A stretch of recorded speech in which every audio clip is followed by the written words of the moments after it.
A jolt from a taser didn't stop him. Neither did a bullet in the face. A burglary suspect was wounded in an exchange of gunfire with an Albuquerque police officer early today.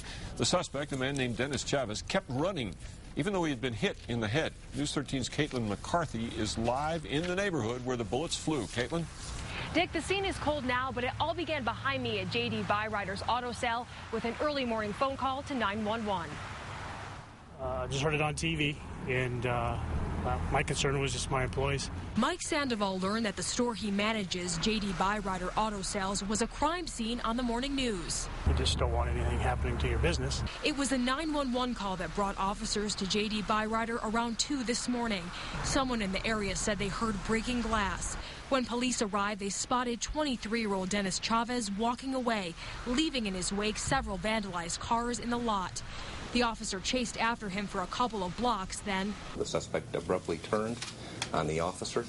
The officer discharged his taser, at which time the suspect drew a firearm and began firing at the officer. The officer fired his gun, hitting Chavez once in the face.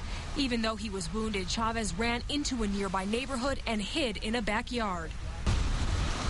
APD's SWAT team was called out. Chief Schultz believes Chavez planned to attack more police officers. Mr. Chavez, who had positioned himself on top of a RV in the yard, he had put himself obviously in a position of advantage, and we believe with all probability he was planning on encountering another gun battle with law enforcement officers. Instead, he gave up and was taken into custody. Mr. Chavez does have an extensive criminal history. One that continued today and could have ended in tragedy. In this particular case, Mr. Chavez tried to take the life of an Albuquerque police officer. Chavez is recovering at UNM Hospital, where he's under police guard. Doctors expect he'll make a full recovery. Chavez has been formally charged with attempted murder of that police officer.